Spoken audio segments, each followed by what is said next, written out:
ఇవాళ జై భీమ్ పార్టీ అధ్యక్షులైనటువంటి మా దళిత బిడ్డ జడా శ్రావణ్ గారికి ఆయన చేస్తున్నటువంటి పోరాటానికి మాల మహానాడు జాతీయ అధ్యక్షురాలుగా అదేవిధంగా జేఏసీ మహిళా అధ్యక్షురాలుగా ఇవాళ సపోర్ట్ చేయడానికి ఇక్కడికి రావడం జరిగింది. ఎంతోమంది ఎన్నో పార్టీలకు ఆయన పిలుపునిచ్చారు, ఎన్నో కుల సంఘాలకి పిలుపునిచ్చారు. అదేవిధంగా ఇవాళ నాకు చాలా సంతోషం వేసినటువంటి విషయం ఏంటంటే గత ప్రభుత్వంలో మగాడిలాగా పోరాడినటువంటి మన రజనమ్మను కూడా ఇవాళ ఇక్కడికి పిలవడం నాకు చాలా చాలా సంతోషంగా ఉంది. ఎందుకంటే మహిళలు ముందుండాలి అని ఎన్నోసార్లు అవసరమైతే ఆయన పదవికి కూడా రాజీనామా చేసినటువంటి వ్యక్తి అంబేద్కర్ గారు. ఆర్టికల్ 15 కానీ, ఆర్టికల్ 16 కానీ, ఆర్టికల్ 23 కానీ ఎన్నో ఆర్టికల్ మా కోసం తీసుకొచ్చినటువంటి మహోన్నతమైనటువంటి వ్యక్తి మన అంబేద్కర్ గారు. ఇవాళ అదే చదువుకి మనల్ని దూరం చేస్తుంటే ఎస్సీలు కానీ, ఎస్టీలు కానీ, బీసీలు కానీ మైనార్టీ బిడ్డలకి చదువుని దూరం చేస్తున్నటువంటి పరిస్థితి మన కళ్ళ ముందు జరుగుతుంటే ఇవాళ బాధపడుతూ ఇక్కడ ధర్నాకు వచ్చాము అని అంటే ఎలాంటి నాయకత్వాన్ని గెలిపించుకున్నామో ఒకసారి ఆలోచించాల్సినటువంటి అవసరం ఉంది. ఇవాళ అసలు ఇక్కడ ఎందుకు ధర్నా పెట్టుకున్నామో అంటే ఒక చిన్న క్లారిటీ ఇస్తాను, వినండి.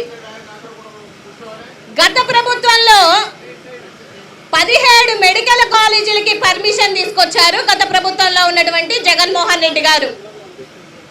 ఆయన 5 మెడికల్ కాలేజీలు రజనమ్మ ఆధ్వర్యంలో 5 మెడికల్ కాలేజీలు తీసుకొని రావడం జరిగింది. వాటికి అడ్మిషన్స్ కూడా జరిగి చదువుకోవడం జరుగుతుంది. మిగతా 2 కాలేజీలు, ఒకటి పులివెందుల్లో ఉంటే రెండోది పాడేరులో ఉంది. మిగిలిన 10 మెడికల్ కాలేజీని ఇవాళ ప్రైవేటీకరణం చేస్తున్నారు. అందుకోసమే ఇవాళ ఈ ధర్నా. అసలు ప్రైవేటీకరణ అంటేనే మన ఎస్సీ ఎస్టీ రిజర్వేషన్లను తీసేయాలనే ఆలోచన దృక్పథం. మన బిడ్డలకి అంతని ద్రాక్ష వలె ఈ మెడికల్ చదువులు ఉండాలని అనేది వీళ్ళ ఆలోచన దృక్పథం.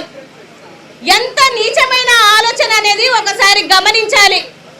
ఇవాళ జడా శ్రావణ్ గారు చెప్పినట్టుగానే ఒక హోంమంత్రి అనిత, ఆవిడ దళితే, అందరికీ తెలుసు కదా, తెలుసు. ఎందుకంటే గత ప్రభుత్వంలో ఆవిడ 10 సార్లు నేను దళిత మహిళని, నేను దళిత మహిళని, నేను దళిత మహిళని అన్నది. కానీ ఇవాళ పదవి నెత్తికి ఎక్కగానే, రాజకీయ మదం పట్టగానే ఆవిడకి దళితులు గుర్తు రావట్లేదు, దళిత బిడ్డల చదువులు కూడా గుర్తు రానందుకు ఒక్క మాట అయితే చెప్తున్నా, ఇవాళ ఎవరైతే దళిత వాడల్లో కానీ దళిత బిడ్డల చదువులు దూరం చేయాలనుకుంటున్నా మీ ప్రతి ఒక్కరిని రాబో ఎలక్షన్లో తరిమి తరిమి కొట్టేది దళితులనే ఒక విషయాన్ని గుర్తుపెట్టుకోండి. అదేవిధంగా ఇవాళ జీవోని తగలబెడుతున్నామన్న విషయాన్ని కూడా గుర్తుపెట్టుకోండి. రాబో రోజులలో మన బిడ్డలకి చదువులుగా అండగా ఉండాల్సినటువంటి బాధ్యత ఉంది. ఇలాంటి నాయకులు జడా శ్రావణ్ గారు లాంటి వాళ్ళు నాయకులు పోరాటం చేయడానికి వచ్చినప్పుడు మన దళిత సంఘాల సపోర్ట్ డెఫినెట్ గా ఆయనకు ఉంటుంది. రాబో రోజులలో మా దళిత బిడ్డల చదువుల విషయంలో కానీ, మా దళిత బిడ్డల్ని బహిష్కరించే విషయంలో కానీ ఎవరైతే అడ్డపడుతున్నారో నిలదీసి అడిగే రోజు ఒకటి రాబో రోజుల్లో ఉందని తెలియజేస్తూ ఈ అవకాశాన్ని నాకు ఇచ్చినందుకు జై భీమ్ పార్టీ అధ్యక్షులు జడా శ్రావణ్ గారికి అందరికీ నా ప్రత్యేక ధన్యవాదములు. జై భీమ్.